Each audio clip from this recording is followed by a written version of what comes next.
Hi everyone, ನಾನು ಇವತ್ತು chicken popcorn ಮಾಡ್ಕೊಳ್ತಿದ್ದೇನೆ. ಮಾಡ್ಕೊಳ್ಳಿಕ್ಕೆ ಬೇಕಾಗಿರುವ ಇಂಗ್ರೀಡಿಯೆಂಟ್ಸ್ ನೋಡ್ಕೊಳ್ಳಿ. 250 grams boneless chicken, half cup cornflour ತಗೊಂಡಿದ್ದೇನೆ,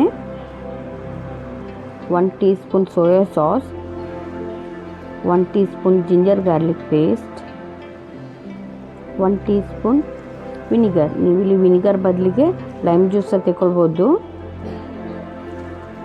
half teaspoon turmeric, 2 teaspoon chilli, red chilli powder, 1 teaspoon salt. ಇನ್ನು ಇದನ್ನೆಲ್ಲ ಮಿಕ್ಸ್ ಮಾಡ್ಕೊಳ್ಳೋಣ ನಾವೀಗ.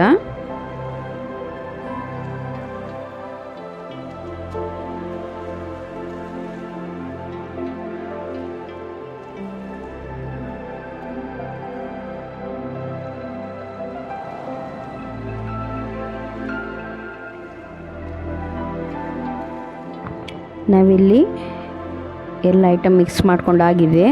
ಇಲ್ಲಿ ಕಾರ್ನ್ಫ್ಲೋರ್ ಮಿಕ್ಸ್ ಮಾಡಲಿಕ್ಕಿಲ್ಲ ಈಗ, ಯಾಕಂದರೆ ಅದು ಲಾಸ್ಟಿಗೆ ಯೂಸ್ ಮಾಡಲಿಕ್ಕಿರೋದು.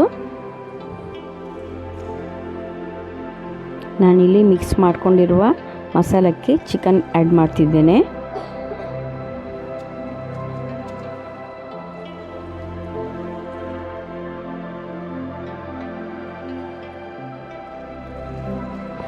ಈ ಚಿಕನ್ ಮಿಕ್ಸ್ ಮಾಡಿ ನಾವು ಹಾಫ್ ಆನ್ ಅವರ್ ಮ್ಯಾರಿನೇಟ್ ಮಾಡಿ ಇಟ್ಕೊಳ್ಳುವ. ಇದರಿಂದ ತುಂಬಾ ಟೇಸ್ಟ್ ಆಗ್ತದೆ. ಇದೀಗ ಹಾಫ್ ಆನ್ ಅವರ್ ಆಗಿದೆ. ಇನ್ನು ಇದಕ್ಕೆ ಕಾರ್ನ್ಫ್ಲೋರ್ ಆ್ಯಡ್ ಮಾಡ್ತಿದ್ದೇನೆ ನಾನು, ಹಾಫ್ ಕಪ್. ಅದರಲ್ಲಿ ಹಾಫ್ ಕಪ್ಪಲ್ಲಿ ಹಾಫ್ ಕಪ್ ಹಾಕ್ತಿದ್ದೇನೆ. ಸರಿಯಾಗಿ ಮಿಕ್ಸ್ ಮಾಡ್ಕೊಳ್ಳಿ. ಇನ್ನು ಚಿಕನನ್ನು ನಾವು ಫ್ರೈ ಮಾಡ್ಕೊಳ್ಳಿಕ್ಕೆ ರೆಡಿ ಮಾಡ್ಕೊಳ್ಳುವ. ಚಿಕನ್ ಪೀಸನ್ನು ನಾವೀಗ ಕಾರ್ನ್ಫ್ಲೋರಲ್ಲಿ ಡಿಪ್ ಮಾಡ್ಕೊಳ್ತಿದ್ದೇನೆ. ಡಿಪ್ ಮಾಡಿದ್ದ ಚಿಕನನ್ನು ನಾವು ನೀರಲ್ಲಿ ಮತ್ತೆ ಪುನಃ ಡಿಪ್ ಮಾಡಿ ಸೆಕೆಂಡ್ ಕೋಟಿಂಗ್ ಕಾರ್ನ್ಫ್ಲೋರಿಗೆ ಹಾಕಬೇಕು. ಇದರಿಂದ ತುಂಬಾ ಕ್ರಿಸ್ಪಿಯಾಗಿ ಬರ್ತದೆ. KFC ಸ್ಟೈಲಲ್ಲಿ ಚಿಕನ್ ಕ್ರಿಸ್ಪಿಯಾಗಿ ಬರ್ತದೆ ನಿಮಗೆ.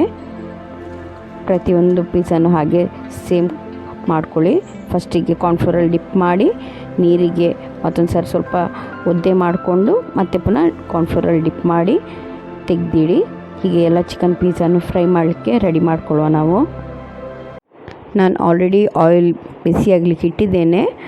ಇಲ್ಲಿ ರೆಡಿ ಮಾಡ್ಕೊಂಡಿರುವ ಚಿಕನನ್ನು ಈಗ ಅದಕ್ಕೆ ಹಾಕ್ಕೊಳ್ತಿದ್ದೇನೆ.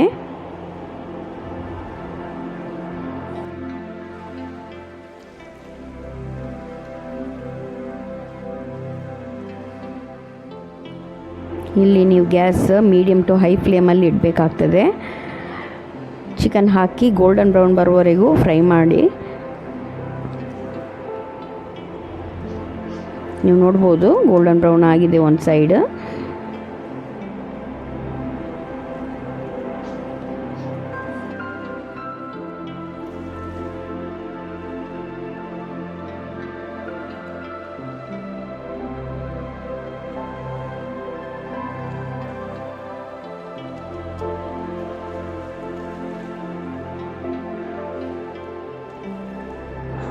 ನೀವಿಲ್ಲಿ ನೋಡ್ಬೋದು ಚಿಕನ್ ಫುಲ್ ಗೋಲ್ಡನ್ ಬ್ರೌನ್ ಆಗಿದೆ. ಇಷ್ಟಾದರೆ ಸಾಕಾಗ್ತದೆ. ಇನ್ನು ನಾವು ಇದನ್ನು ತೆಗೆದು ಸರ್ವ್ ಮಾಡ್ಬೋದು.